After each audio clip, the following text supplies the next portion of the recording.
Hi, and welcome to my video for Hiroshima. So I'm on a Trans-Pacific cruise and we're going through Japan, and one of our first stops is at Hiroshima. This was absolute favourite port stop for me, so stick around, find out where I went and why I enjoyed this one so much.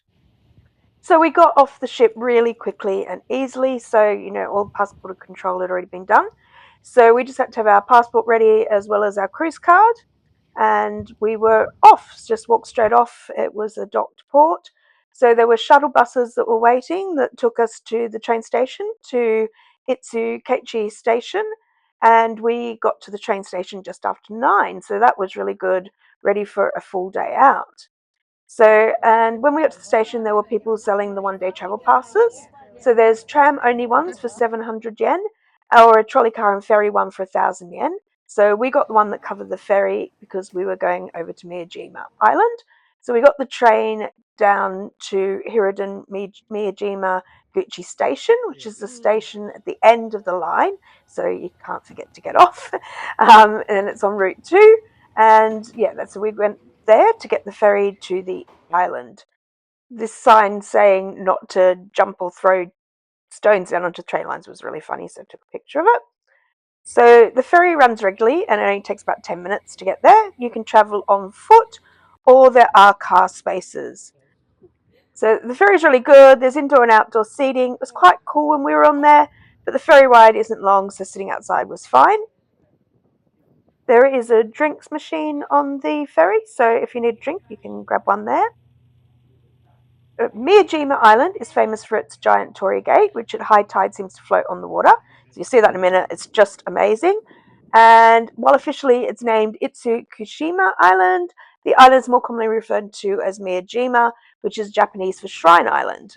This is because the island is so closely related to its key shrine, Itsukushima Shrine.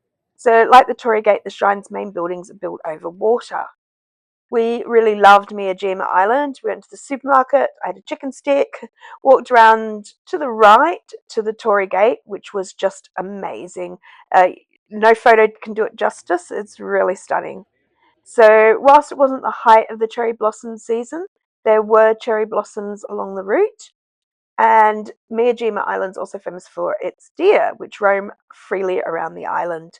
They're wild, but they are very tame. And one of the funniest moments on the day was there was this deer that was waiting patiently at one of the stores. I think it was waiting for a beer, maybe, I don't know. But when the owners came out and told it to go away, it sort of moved back a bit, that they left the door ajar and then it popped its little head into the store. It was very cute. So they're very friendly and nice.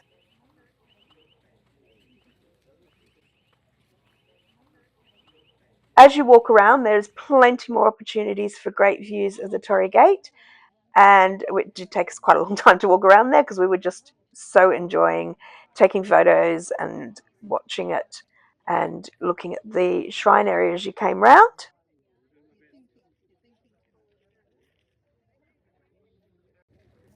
So from there, we walked further around to the shrine. The shrine, you don't have to go in, you can just walk around and have a look at it, but the entry fee to go into the shrine is only 100 yen, and it was so worth it. It's just a lovely, really serene feeling space with interesting artwork and great views.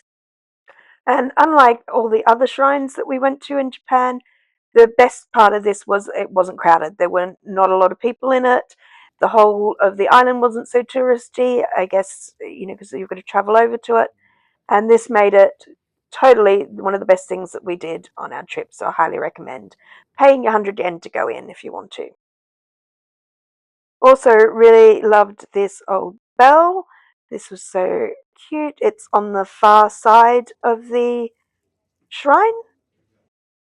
So after we'd been to the shrine, which say I highly recommend, we wandered around the shops and back streets on the way back to the ferry.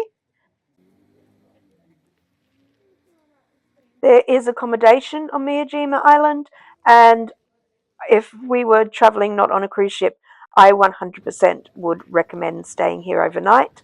And actually, a couple of my friends who had been there previously said that they wished that they'd stayed overnight. So that's something to consider if you're not there on a cruise ship one-day port stop.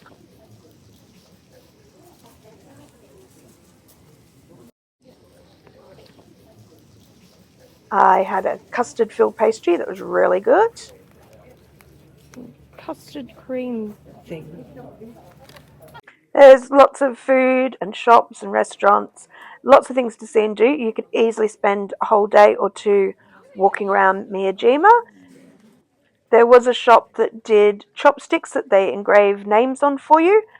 We looked at these, but we didn't end up getting them there because of time restraints, because we only had the day, and we ended up getting them in Hakodate later.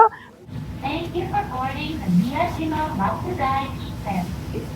Although this ship operates And then we caught the ferry and then the trolley car back to Genbuku Domei, the atomic bomb dome site. This takes about an hour to get to this train stop. The Hiroshima Peace Memorial, originally the Hiroshima Prefectural Industrial Promotion Hall, and now commonly called the Genbaku Dome or Atomic Bomb Dome or A Bomb Dome, is part of the Hiroshima Peace Memorial Park in Hiroshima, Japan, and it was designated as a UNESCO World Heritage Site in 1996. The building is a prominent structure that remains standing in the area after the atomic bombing of Hiroshima on the 6th of August 1945. We had lunch nearby, just up the road towards the shops, at a great, very Japanese udon place. It was really yum. So as you walk around from the dome towards the Peace Park, there is this beautiful memorial tower. I just can't describe the feeling of being at the ground zero building in this whole area and just imagining the total destruction. So there have been discussions on whether to keep this as a monument or not, and I'm glad they did. It brings the reality of nuclear bombs into a stark reality. We then wandered through the Peace Memorial Park, and despite the rain, this was lovely. There were cherry blossoms lining the path. We went to the museum, which, whilst totally overcrowded, you couldn't fail to be moved by the stories and the artifacts displayed. It really told the story from a very personal perspective, and it was really interesting and really, really moving. It was extremely crowded, so if you do have problems with crowds, then maybe don't go. Though I do have a problem with crowds, and whilst I found it kind of hard, it was still worth going. So I still really highly recommend it. So I'm just going to pause talking while I just show a little bit more of the museum, including this amazing sort of interactive display of what happened.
The artifacts that were left were just so personal and so moving. Sorry, I keep using that word, but it really just was the most emotional place that I've been to.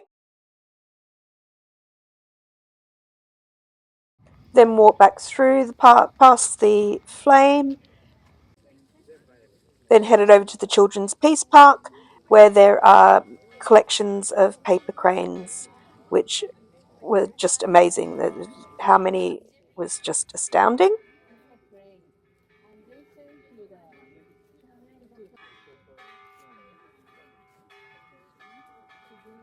So despite the rain and the poor weather, we had an absolutely amazing day in Hiroshima. I highly recommend visiting here if you go to Japan.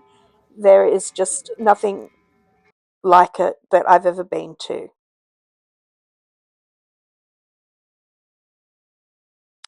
This comparison of what the building looked like before and after the bombing is just amazing.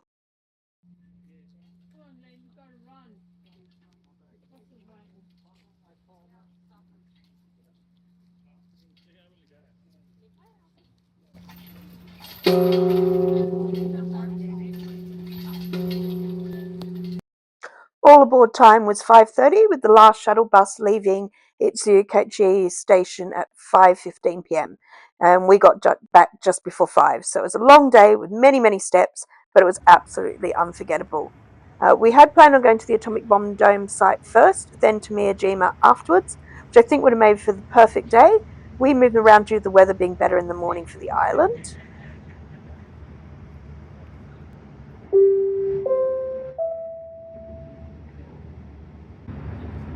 We had a stunning sail away to end the amazing day that we had in Hiroshima.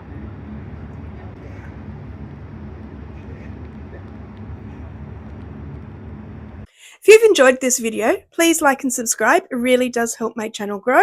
And if you subscribe, you get to see all my videos first, including the rest of the videos from this Trans-Pacific cruise and all the rest of my travels. I hope you enjoyed it. Thanks. Bye.